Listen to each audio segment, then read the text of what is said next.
if you're hungry, it's not a deterministic drive. It's a sub-personality that has a goal, and then it has a bunch of action patterns that are going to work in reference to that goal. It has a bunch of perceptions that suit that goal, and it organizes your emotional responses around that goal. And so to think about it as a personality is it's a much more intelligent way to look at it. One other thing about Skinner's rats, you know, Skinner could get rats to do almost everything, and he would reward them with food.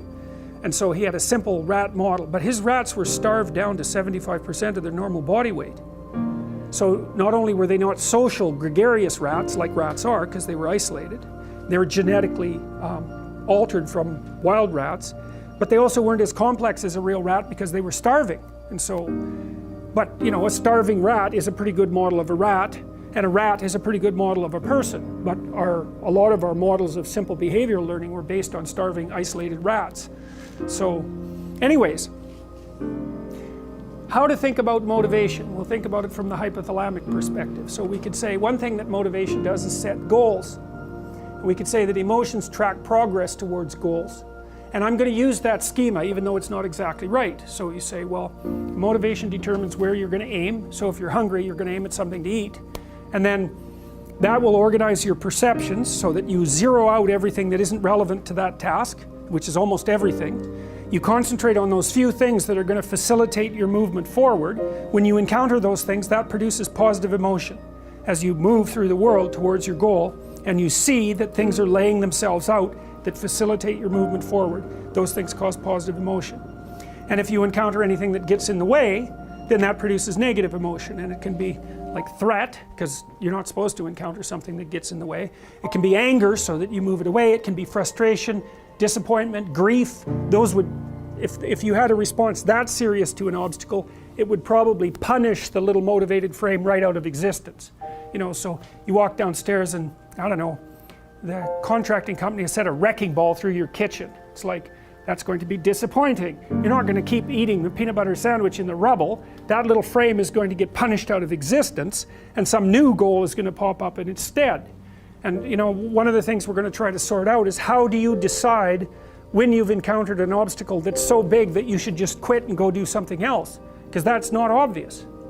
You know, and you can get into counterproductive persistence pretty easily. So we don't know how people solve that problem. It's a really complicated one.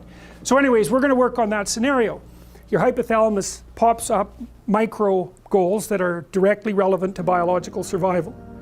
That produces a frame of reference. So it's not a goal, it's not a drive, and it's not a collection of behaviors. It's a little personality. And the personality has a viewpoint, it has thoughts that go along with it.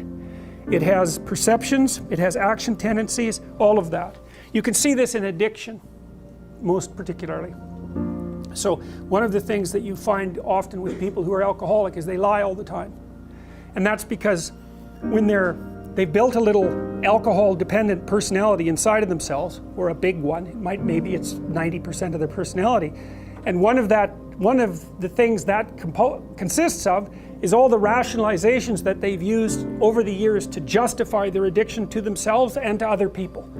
And so the addiction has a personality, you know, and so when the person is off, or maybe they're addicted to meth or something like that, where, you know, the addiction is more,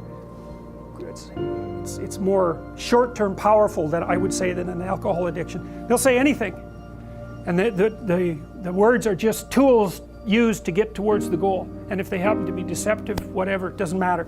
They're just practical tools to get towards the goal. And then when you get towards the goal and you take a nice shot of meth or something like that, you reinforce all those rationales that you used to get the drug, and then the next time you're even a better deceiver and liar. So okay, so we're going to say motivations, one way of thinking about it is they set goals, but it's not the right way of thinking about it. They produce a whole framework of interpretation. And so we're going to think about that framework of interpretation. And then emotions emerge inside of that. So that's it. So the world is framed, motivation set goals. You could say the world has to be framed. So motivation sets that frame, goals, emotions, perceptions, and actions. And then actions track progress. So positive emotion says you're moving forward properly towards your goal. And if you encounter something you don't expect, you stop. That's anxiety. It's like, oh, we're not where we thought we were. And so we don't know what to do. So we should stop because we don't know where we are or what we're doing. Stop, frozen. And then the more powerful negative emotions like pain, they might make you get out of there. So emotions: forward, stop, reverse. That's your emotions within that motivated frame. So, and that's another example of how your mind is embedded in your body. Your emotions are like they're offshoots of action tendencies. That's the right way to think about it, because action is everything fundamentally. So what are some basic motivations? Most of these are regulated by the hypothalamus, by the way, and that tells you just how important a control system it is.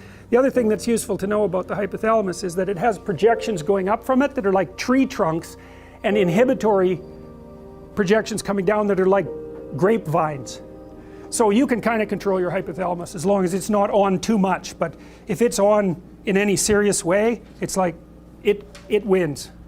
So partly what you do to stop yourself from falling under the dominion of your hypothalamus is to never ever be anywhere where its action is necessary, right? You don't want to go into a biker bar because you might find yourself in a situation where panicked defensive aggression is immediately necessary. You probably don't want that. You don't want the panic, you don't want the terror, you don't want the frenzied fight, you don't want any of that. You don't want to have to run away in absolute panic. So you just don't go there. And a huge part of how we regulate our emotions